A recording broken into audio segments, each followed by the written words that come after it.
that what's really going on here?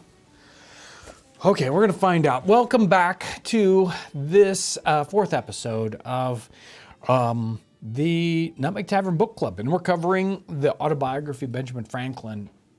And Ryan's back there doing all the technology wrangling. Hello. There he is. Hello. Okay, good. And I am here to talk about this really, really good book. And hopefully you've had a chance to read through some of this. If you haven't read through any of the autobiography of Benjamin Franklin, I highly recommend it. It's a great book for understanding the 18th century, for even if you're like, oh, I'm not a student of the 18th century, but you want to understand what's going on with the beginning of the United States, what life was like, the 50 years before it started, and all that kind of good stuff, then it's an excellent book for that. And it's not just one of those academic looks at the 18th century, but from the eyes of somebody living through that time period. So excellent book for just sometimes just life philosophy. What's proper action as an individual. Benjamin Franklin doesn't always keep up the best ethics, right? But he at least realizes that at times. So it's a good book for a lot of different reasons. We went through the first... Well, hey, real quick, before we get started, people are wondering how the weekend was. How the weekend was, yeah. So we're back from Kalamazoo, and it was massive. We had a tremendous time. Ryan and I kind of went with the concept of course, we're going to shake 1 billion hands, and that we did. Lots of people came by and said, thank you for the videos and everything. And Nicole sold stuff. Thankfully, I had Nicole was there, so I didn't have to do a lot of work. That's Ryan's wife, and we ran around and made all kinds of contacts and came back with probably ideas for about 100 videos. So we've got a lot of work cut out for us, let me tell you. Connected with a lot of people within the industry and in a lot of different ways. So we're really excited about what came out of that, and a lot of great content. Right, so we want to just give a really sincere thank you to anybody who came up and said hello, to anybody who purchased anything. We had awesome conversations about books in the channel, and your input means a lot, so thank you. Yes, so good. And lots of folks there chiming in about watching the live streams, which kind of, it's exciting to me that there's a lot of people out there engaging with the live streams, because it's still, even though we've done like a bazillion of them, it still feels very experimental to me. Probably because every time I sit in this chair, it's a brand new experience, let me tell you. So here we are again in a brand new experience. Benjamin Franklin here, we've covered his childhood, we've covered his sort of indenture part and the early part of traveling to Philadelphia, where he's going to spend a lot of time. But we are jumping away from Philadelphia almost immediately as we're in about page 30 or so right now. Let me check back to make sure we're good. Yes. So about the middle of page 29 is where I'm at in this version of the autobiography. If you're interested in following along page for page, you'll find this version on our website along with the book club notebook. Okay. We stopped about right here. He's working with Keimer in Philadelphia, and he says, the governor sent for me now and then to dine with him, a very great honor, I thought it, and conversing with me in a most affable, familiar, and friendly manner imaginable. Can you imagine you're 17 years old, you're working as just sort of, a helper in some print shop, and the governor's like, hey, come on over, let's have supper. Let's talk. Really interesting, really weird, I guess, as we look at it. I think, though, that some people are standouts, even at a young age, and a lot of people can sort of recognize that. Maybe that's the reason why he's a governor, right? He can recognize that kind of thing, and of course, we're going to find out here that The governor himself, is a strange character. But here we go. About the end of April 1724, a little vessel offered for Boston. I took leave of Keimer as going to see my friends. The governor gave me an ample letter saying many flattering things of me to my father, and strongly recommending the project of my setting up at Philadelphia as a thing that must make my fortune. We struck on a shoal in going down the bay, sprung a leak. We had a blustering time at sea and were obliged to pump almost continually, at which I took my turn. We arrived safe, however, in Boston in about a fortnight.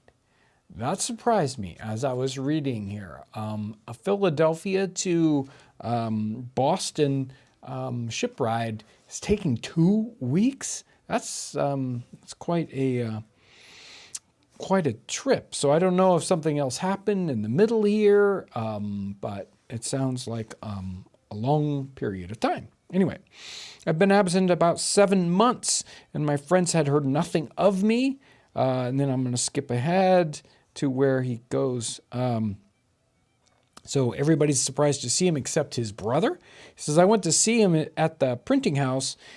I was better dressed than ever while in his service, having a genteel new suit from head to foot, a watch, my pockets lined with near 5 pounds of sterling in silver. He received me very frankly, looked me over, and turned to his work again, not saying anything. The journeymen were inquisitive where I'd been, what sort of country it was, how I liked it, praised it very much, and the happy life I led in it, expressing strongly my intention of returning to it. One of them asking what kind of money we had there. I produced a handful of silver, spread it before them, which was a kind of raree show they had not been used to, paper being the money of Boston. He kind of walked out on his brother kind of underhandedly, and it's no wonder his brother isn't real super happy to see him. And this, here he is, he's dressed. He says, a genteel suit. We don't think a ton about clothes, but clothes were one of the ways that you would show your affluence in the 18th century, and being dressed nicely was expensive. We can dress nice and not having spent a lot of money, but if you're dressed nicely in the 18th century, you've always spent a lot of money. He has a pocket watch, which is, of course, another symbol of having the nicest accoutrements. So it would be like having a super top end cell phone that you're always flashing around with, jewels encrusted on it or something. And my pockets lined with silver. He talks to the workmen at the workshop, and he produces a handful of silver. So silver coins, and a raree show is like, a carnival show or something. Come see the strange, odd thing that you've never seen before, the three-headed calf or whatever. And, look at this. I've got actual coins in my hand. Coins weren't, impossible to find in the time period, but that's not the standard money that's flowing around. Ever since they started with their first experiment in paper money in the late 17th century, and of course we're about 30 years into the 18th century here, paper money had sort of taken over and forced silver money and gold money for that matter, even copper, sort of into hiding. It continued to get worth more, the paper money worth less, and so everybody's used to seeing paper money floating around. Massachusetts here was the first colony to experiment with it. So it's like you've got actual, real, hard money. Pretty incredible. So, and that even this little activity of talking to the workmen, showing them the nice clothes, the watch, the money, probably made his brother, and he says so in here, made his brother even madder at him.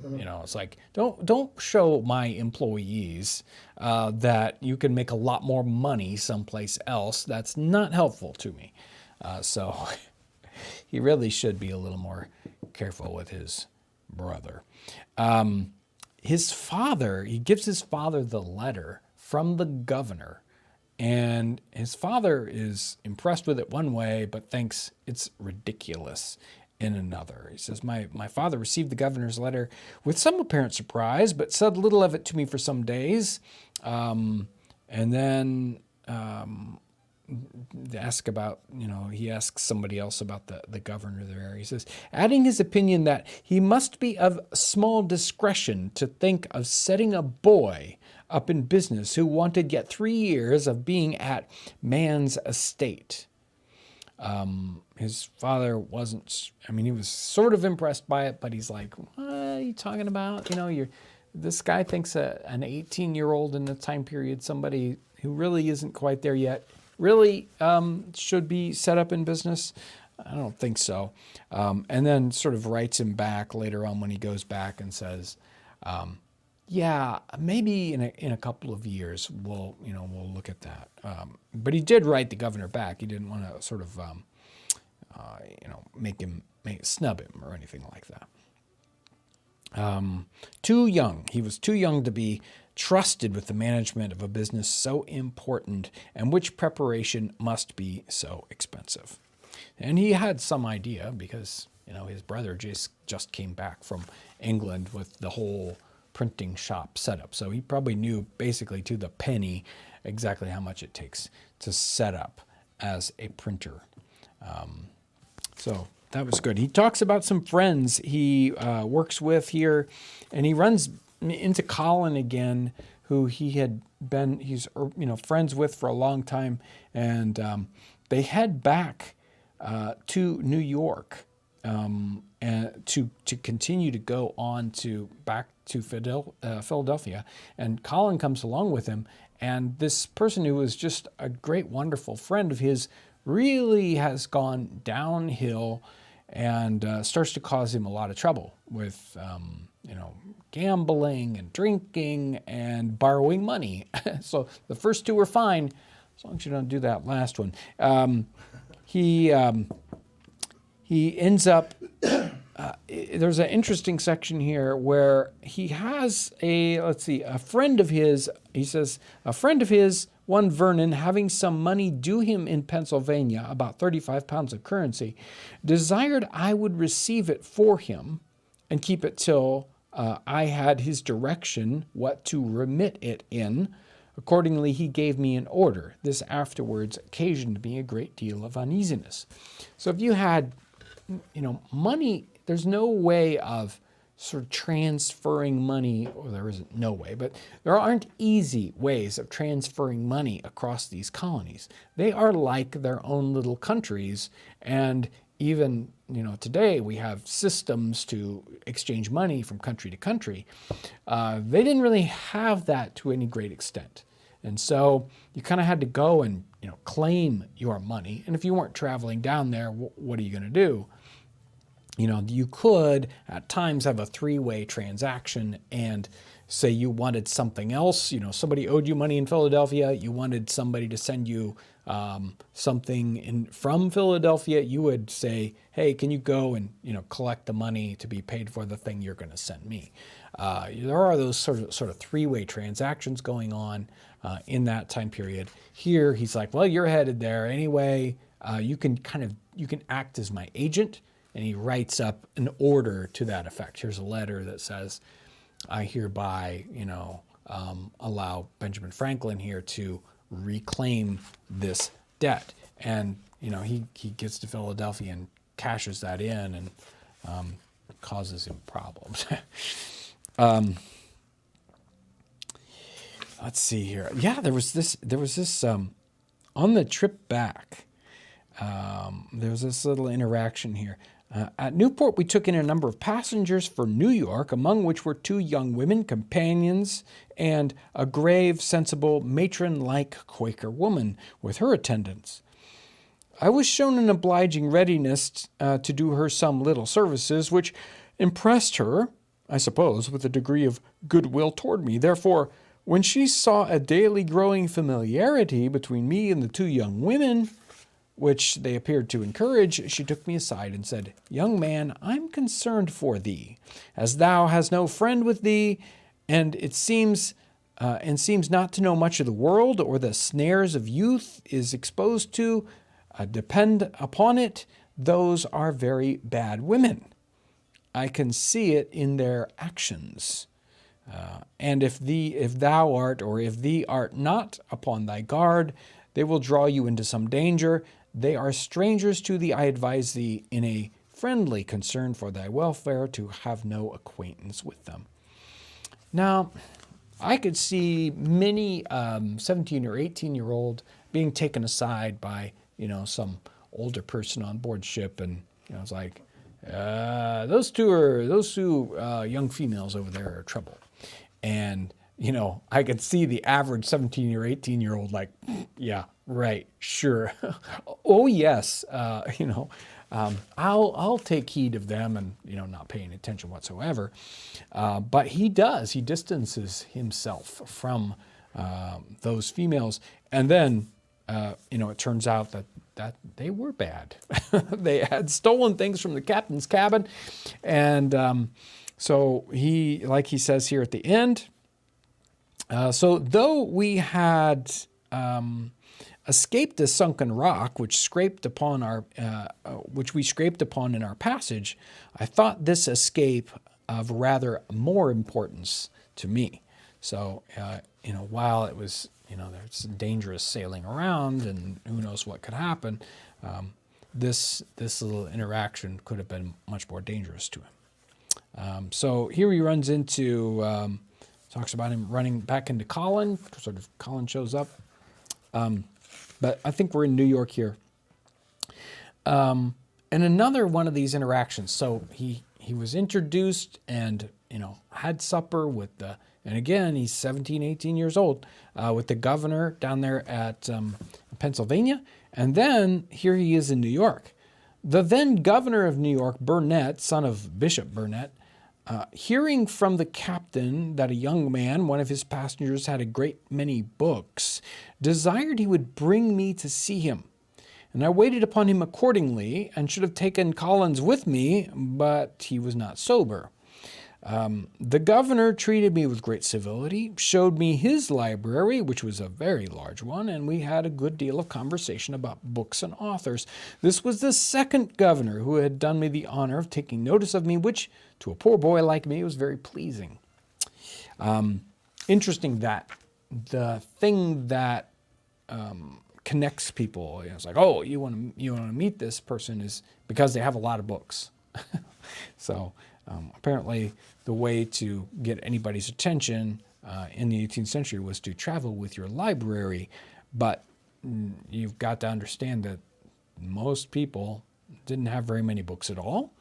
And even a fairly large library in that time period for a gentleman might only be 100 books or so. So here he is probably, traveling with a good number or so. It's like, okay, what is going on? And they anybody who's a book lover, what do you want to do? You want to talk about books, and you want to talk about authors and the things you've read. And probably the governor was, lonely, wanted to find anybody else who was excited about reading lots of books just like he was. I think we take that very for granted in the age of, Amazon or, buy any used books anywhere, anytime. So we got a couple of super chats. Number one is Piper Adams. And thank you so much for your comment, Piper. We are all all of us on this channel are married fellas, and we appreciate your kind words. But it's easier for us if in our wives if we keep the chat a little calm as far as those comments go. Jay Huff says cheers. And there are a couple. One funny comment was, for somebody who wanted to be a sailor, he seems to have very hard time in boats, which cracks me up. Well, he's not in charge, right? He's not in charge. Things are just happening to him. Also, somebody commented, and I don't know if you know the answer to this. I certainly don't. But Ben Franklin's favorite drink? He's pretty abstemious, and he would probably say something like water. So he drinks water a lot. We talk about the idea of, oh, the water was so bad that nobody drank it, and they would drink beer instead, or anything that was boiled, and he's drinking water. So, and then there was another one, and it's probably too early to tell, but they asked us what we think is the most interesting thing about Benjamin Franklin.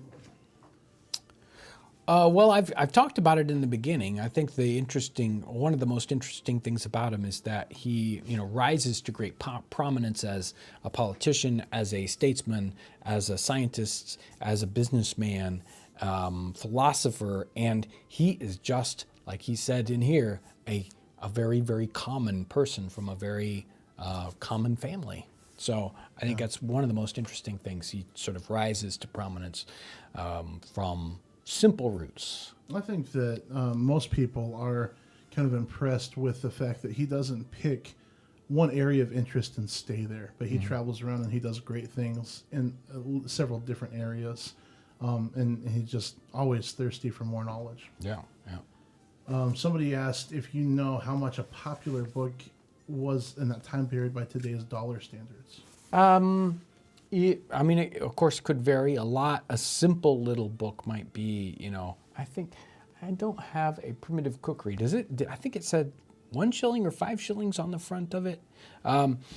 So it's probably more than you would expect. I'd have to run through and give you some specifics on that. Off the top of my head, I don't have some good answers. We will talk about money as we go through here a little bit more and the equivalency, because we run into those. So. And yeah, Piper, no offense taken. We just try to keep the chat to where any 10-year-old can come on here and read it and feel comfortable. That's it. Yep. So thank you. Okay. So here's that section. So we proceeded to Philadelphia, and I received on the way Vernon's money, so the 35 pounds, without which we could hardly have finished our journey. Collins wished to be employed in some counting house, but whether they discovered his drinking, by his breath or by his behavior, though he had some recommendations, he met with no success in any application and continued lodging and boarding at the same house with me and at my expense. Let's see. I think, is this where he kind of ends up? Here we go. Knowing that I had money of Vernon's, he was continually borrowing of me, still promising repayment as soon as he should be in business. At length, he got so much of it that I was distressed to think of what I should do in case of being called upon to remit it. Yeah, that's like the classic, you borrow $500 and, you're in trouble with the bank. You borrow $5 billion and the bank's in trouble, right? So he's like, he's not going to repay me. And then what's going to happen? He does end up having a little battle with Collins and a little altercation. And he finally ends up tossing him overboard in a boat, and he's trying to, swim back to the boat, and they keep paddling away from him until he, it's like, you're, cry uncle, or we're just going to keep going, and you can swim back. After that, Collins doesn't want to talk to him. Pretty strange. So here's the end of it. He decides he's going to go into the West Indies. We hardly exchanged a civil word afterwards, and a West India captain who had a commission to procure a tutor for the sons of a gentleman at Barbados happened to meet with him, agreed to carry him thither. He left me then, promising to remit me the first money he should receive in order to discharge the debt, but I never heard of him after. That's how that worked out. You see a lot of these kinds of interactions, though. Somebody's like, oh, yeah, I'm a captain of ship. I'm sailing, I'm going to go up to Boston, New York, wherever. And somebody at some particular location's like, hey, while you're there, could you find me a tutor for my kids? Just ask around town.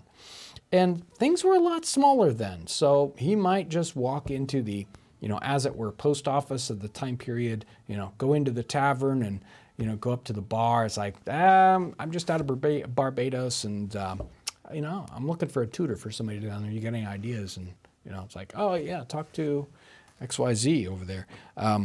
Seems to happen all the time. And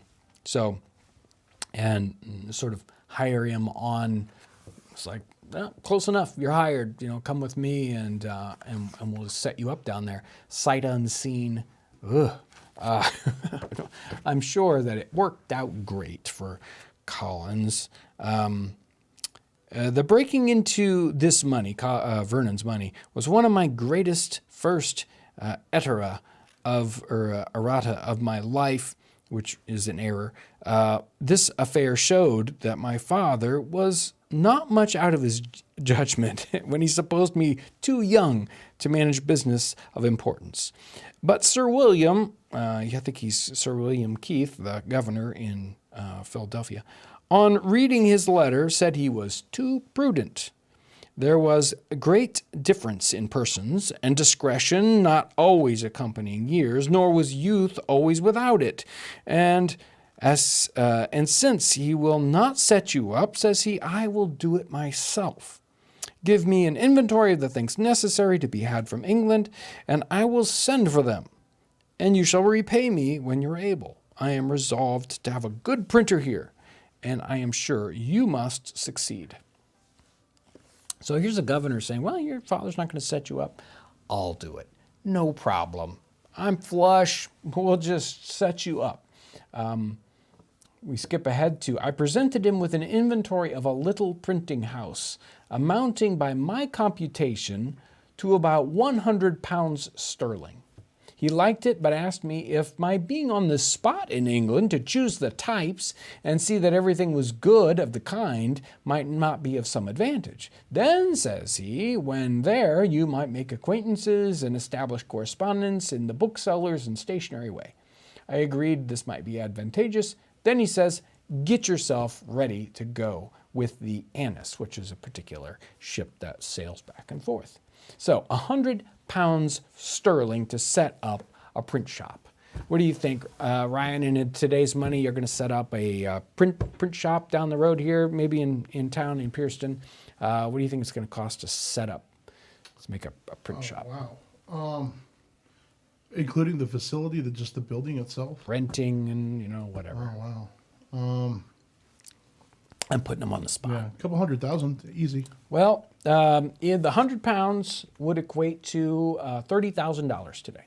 Oh. Which, I think if you were setting up if a you're little, just renting? call it a copy shop, yeah, right? Okay. It's like, oh, you're going to set up and do like photocopies for people. Even though I don't know that copy shops make any money anymore, but yeah, you'd buy some, some commercial copiers and a bunch of paper, and it's like, okay, $30,000 is probably a very small business, but But as an investment for somebody to loan you, it's like, I think you'd be good at running a copy shop. Hey, I'll loan you $30,000.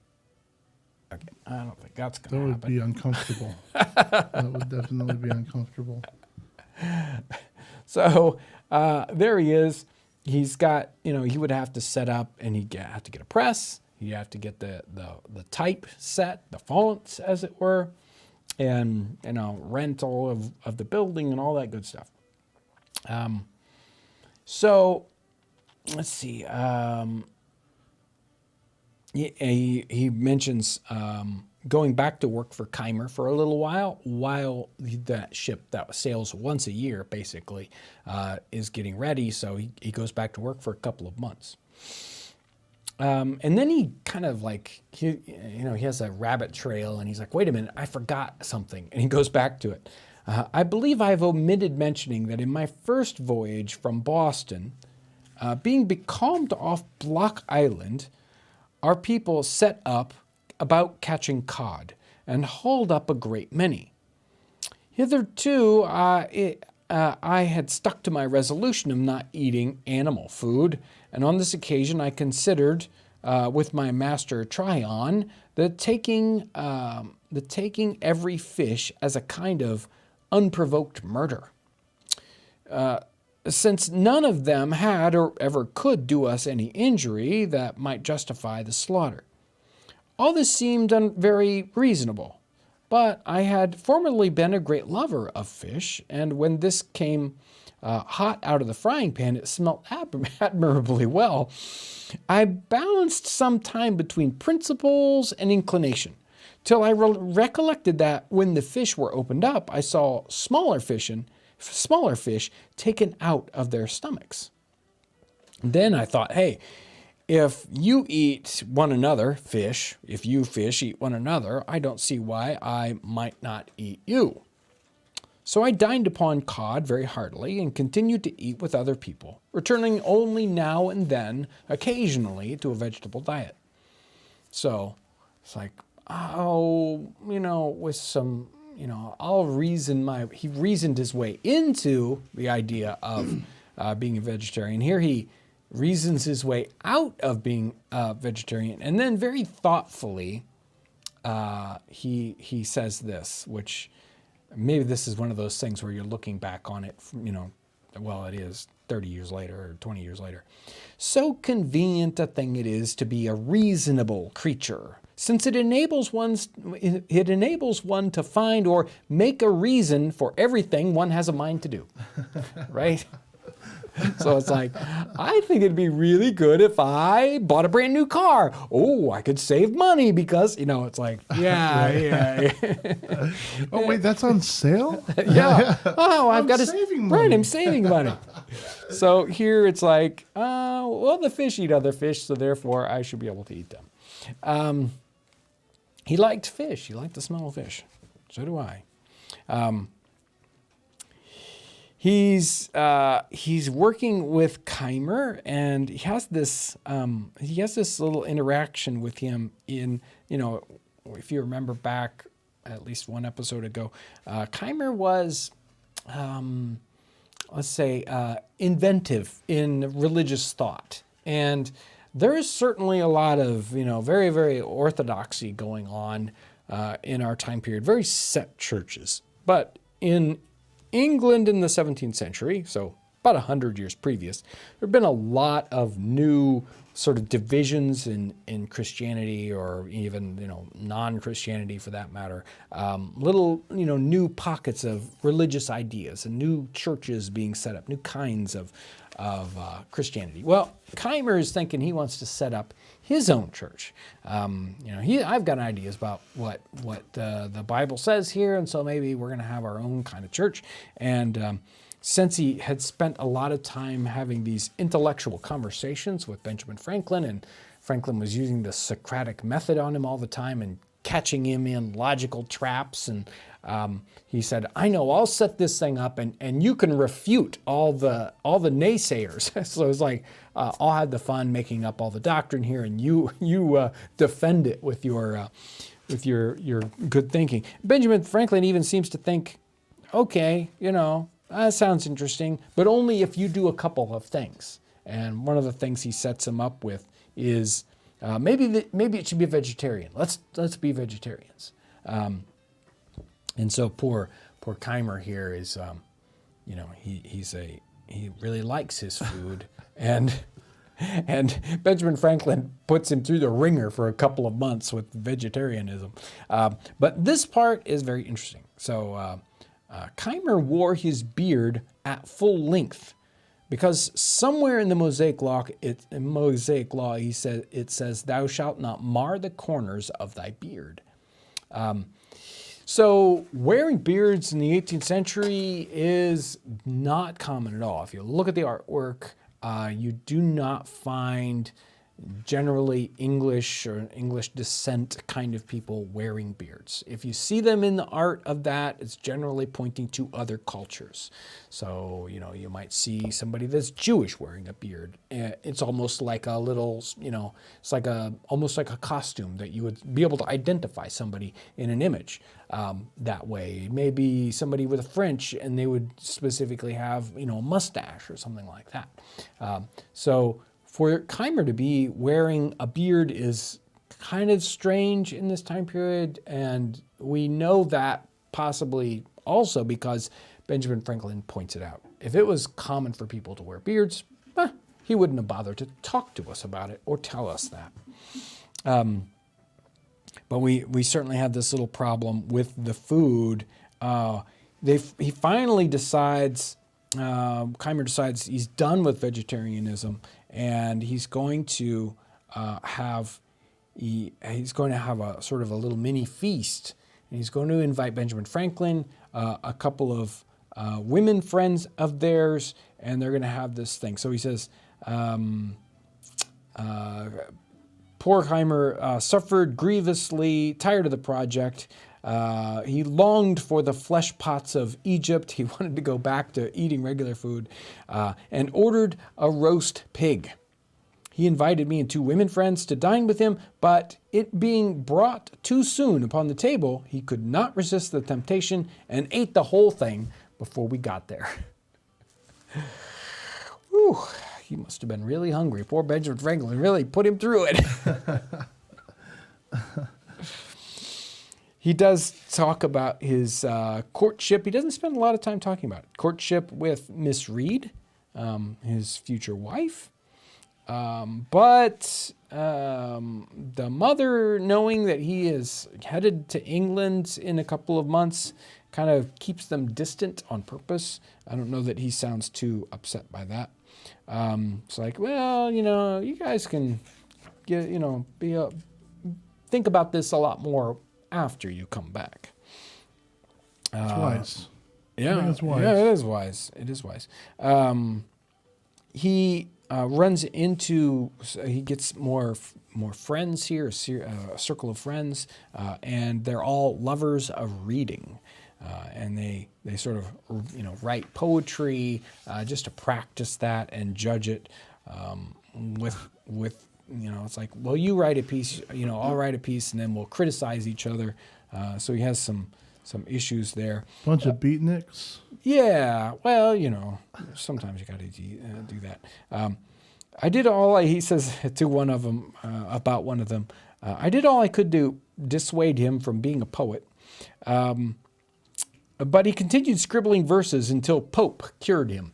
Sort of like, so there was, the famous poet in that time period, and it's like, I could never do that good. Sort of like, one of those persons, I'm going to be a great singer-songwriter. And then it's like, and then I heard all those people that are super good, and I just said, what's the point? I can never compete with people like that. Here he has another interaction with the governor. The governor seemed to like my company and had me frequently to his house, and his setting me up was always mentioned as a fixed thing. I was to take with me letters recommendatory to a number of his friends, besides the letter of credit to furnish me with the necessary money for purchasing the press and types, paper, etc. For these letters, I was appointed to call at different times when they were to be ready, but a future time was always still named. And thus, he went on until the ship, whose departure had too been several times postponed, was on the point of sailing.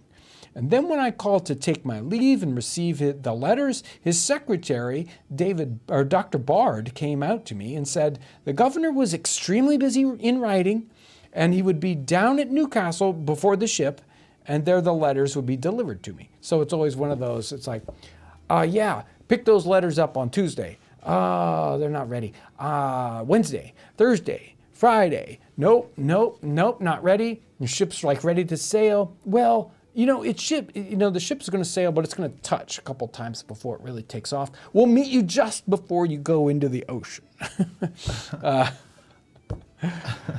Okay. And all this time, no one's advised him about anything about the situation. He doesn't have any reason to believe. He still thinks this is a very genuine thing. I left Philadelphia in the ship, which anchored at Newcastle. The governor was there. But when I went to his lodging, the secretary came to me from him with the civilest message in the world, that he could not see me being engaged in business of the utmost importance, but he should send the letters to me on board, wishing me heartily a good voyage and a speedy return, and I returned on board a little puzzled, but still not doubting. He gets on board, and he finally interacts with the captain of the ship, and the ship, he's like, did he send letters, whatever? And he's like, oh, I received all the letters, but they're in the sealed bag, and I can't give them to you. Okay. So he's still, even when he's on board ship, everything, even then he's still, okay, whatever. The voyage was otherwise not a pleasant one. We had a great deal of bad weather. Yes, okay, if he's going to be a sailor, this stuff is just, he's just not having good luck with that. We came into the channel. The captain kept his word with me and gave me an opportunity of examining the bag for the governor's letters. I found none upon which my name was put or a name was put under my care. I picked out 6 or 7 that by the handwriting I thought might be the promised letters, especially as one of them was directed to Basket, the king's printer, and another to some stationer. And he arrives in London on the day before Christmas, 1724. He waits upon the stationer, gives the letter to him, and the person opens the letter. It's like, here's Benjamin Franklin thinking the letter's going to say, hey, the guy who hands you this letter, set him up, or, here's a bunch of money or whatever. The guy opens up the letter and says, oh, I know this person. I don't trust him. Ooh, I don't even want the letter. I don't even read letters from this guy. Oh, no. This is bad, bad, bad. And then finally, I was surprised to find these were not the governor's letters, and after recollecting and comparing circumstances, I began to doubt his sincerity. I found my friend Denham and opened the whole affair to him. He let me into Keith's character, told me that there was not the least probability that he'd written any letters for me, that no one who knew him had the smallest dependence upon him, and that he he laughed, I guess, I don't know what he meant there by that, but he laughs at the notion of the governor's giving me a letter of credit, having, as he said, no credit to give. So he didn't have any money to set Benjamin Franklin up. Here he is. He's gotten all the way to London only to find out that this is a complete setup. But what shall we think of the governor's playing such pitiful tricks and imposing so grossly upon a poor ignorant boy? It was a habit he had acquired. He wished to please everybody, and having little to give, he gave expectations. He was otherwise an ingenious, sensible man, a pretty good writer, and a good governor for the people, though not for his constituents, the proprietaries, whose instructions he sometimes disregarded. So even now, he's not willing to call the governor out and say, whatever. It's like, well, he didn't really have anything to give, so he gave expectations instead. And hey, he had other good qualities, and just because he set me up for a trip to London, that doesn't mean he's necessarily a super bad guy. With patience. I just have a little bit more to go. You want to jump in, or you mean to go to the end? You go to the end. Okay. Yeah. Here we go. He's here with his friend Ralph. One of his reading buddies came along with him to London. Ralph and I were inseparable companions. We took lodgings together in Little Britain at 3 shillings 6 a week. That's equivalent to, you can't always, totally have an equivalent here from 18th century money to our money, but about $50. So about $50 a week. It's pretty cheap lodgings. He says as much as we could afford. He found some relations, but they were poor and unable to assist him. That's pretty common. If you know anybody, family members, you might try to, maybe hang out with them, see if they can help you out. Not so much. He now let me know his intentions of remaining in London, and that he never meant to return to Philadelphia. Of course, this is kind of heartbreaking because he leaves behind a wife and children. And he's like, no, I'm not going back. He had brought no money with him, and the whole he could muster having been expended in his pay of his passage. So after he paid for his trip, he didn't have a dime on him. I had 15 pistoles. So he borrowed occasionally of me to subsist while he was looking out for business. You'd think he'd know, about this. He's already had one of his friends do this to him. 15 pistoles.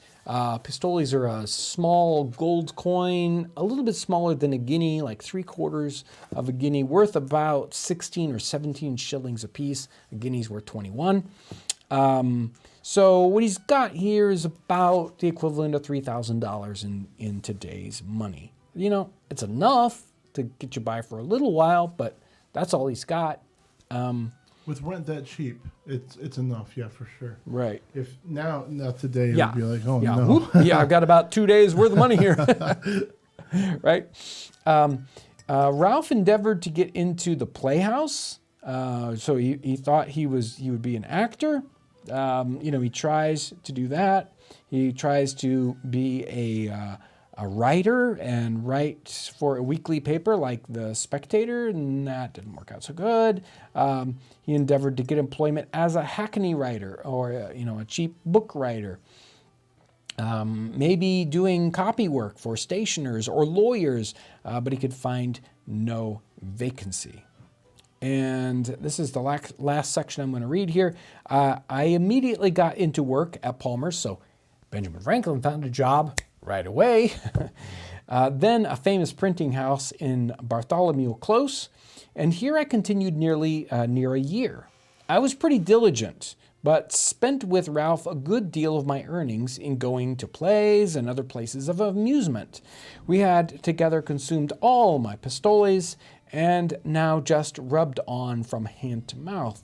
He seemed quite to forget his wife and child, and I by degrees my engagements to Miss Reed, to whom I never wrote more than one letter, and that to let her know that I was not likely soon to return. This was another of the great errata of my life, error which I should wish to correct if I were to live it over again. In fact, by our expenses, I was constantly kept unable to pay my passage. It's not cheap to get back home, and he was constantly going out and getting entertained and being amused, going out to the movies, and not saving his money so that he could get back to Philadelphia. Benjamin Franklin, come on, wake up! It's time to be a man. But interestingly, he's even though he's not proud of these things, he's writing to his children here, and he wants better for them. Yes, I erred in my youth. You should not do the same thing. Good advice. Yes. It's just he's the fool me once, shame on you, fool me twice. They never ring true for him. Well, I think he'll get smart later on. Hopefully this is his last, it's like, okay, bad friends, not good. So Heather Torres in Super Chat says, for more books, you can never have enough. That's right. That's true. Askren by KO is in Super Chat. What did weak-chinned men do back then to hide their face? I need my beard as a security blanket. Now I know what you mean. I think it was you just didn't hide it. It's like you couldn't, and you look weak-chinned. I don't know what to tell you other than that. All right. There was another question in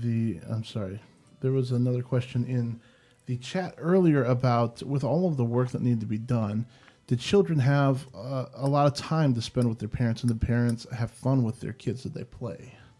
We're talking fairly early 18th century, and the idea of children's play is evolving through the 18th century, and there are great changes, thought changes as you go through that time period, and we get toward the end of the 18th century, and childhood starts to become a much more important idea in the family mind.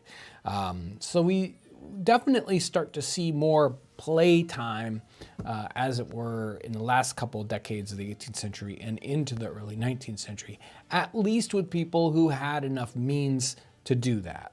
Obviously, there are situations, hardworking families, and it's like, nope, we all work. You got some education, you're lucky, we're working. And there were jobs, there were always jobs for everyone, if in most circumstances, even for children. We were just talking about a series of videos coming up that we hope to do with Carol about jobs like that, jobs that anybody could do, and they're very, very low level jobs, but even jobs that children can do in that time period. So I don't, especially in this early part of the century, even for fairly well-to-do families, the idea of playtime. No, there's all childhood up until about 10 years old is getting ready for your livelihood, and after that, boy, you might already be in it. Right. A lot of people in the chat are impressed with how objective he was about the governor and how he was still able to speak kindly about him. Is that something that you feel or you've noticed carrying through for the rest of his life, even if he does get wiser about his friend choices? Well, I think so, but I think he's also very, he's giving benefit of the doubt here. He's pretty thoughtful about how he interacts with other people and recognizing the weaknesses in other people as well as the weaknesses in him. So he's a little bit more introspective than a lot of people might be about that situation. And then he's also then you can put yourself in other people's shoes and say, oh well, I at least understand what he was doing here. I don't think that here he says that the governor wasn't acting maliciously, but it was within his character to be like this. It's like, boy, I wish I could set this guy up, and maybe money will instantly just show up on my doorstep, and I'll be able to help him out. That pretty much covers the chat, other than Good. The back and forth about whether or not Primus is an awesome band or not. That's a very good question. But that's something you would have to ask. Probably Aaron would be a better person to answer. I have my opinion. You have your opinion? I'm not going to weigh in. I'm just going to watch it unfold. Wow. That's pretty serious in chat there. It's been a great time. I'm glad you are coming along with me on this journey through Benjamin Franklin's autobiography, and it's a great read. So I recommend it. It's not a hard read, and it's a fairly short one, and chock full of great things going on there. And again, even if you're not reading it for the 18th century context, but just the seeing how he's looking at his life and judging it, judging his own actions, judging other people's actions. I think there's a lot to learn. He may not be the most perfectly ethical person in the universe, but not many people are. So at least he recognizes a lot of those kinds of things in himself. You got any last thoughts before I jump out? We hope to see you on the live stream on Friday. And I think we're going to be covering shoes. Unless you've got any special thing going on. No, that sounds great. So we're going to start to jump in on shoes. A live stream 1 or 2 later, we're going to be covering the Bone Setter. We're going to be in medical books of the time period. That's going to be a good one. We've got I just yesterday finished up a great cooking episode, which dealt with using salt pork. So we just got tons and tons of stuff getting ready, and of course it's just starting to get nice out here, and we're just itching to get out on the homestead and start a whole new round of homesteady kind of videos. So lots of stuff in the hopper. Thank you guys for being a massive support for what we do. It is incredible to be here on this channel. Every day I'm thankful as I look at all the folks that chime in and comments. They watch those videos, they share those videos, they support us in all kinds of ways. So it's amazing to sit here in this chair and be able to read the autobiography of Benjamin Franklin and interact with you guys on that. Last words, Ryan? I've got nothing. He's got nothing. Great to hang out with you all today. Thank you, Ryan. Thank you, everyone in the chat and watching today. And if you catch it after the fact, hey, thanks for joining us and have a great evening. Thanks for watching.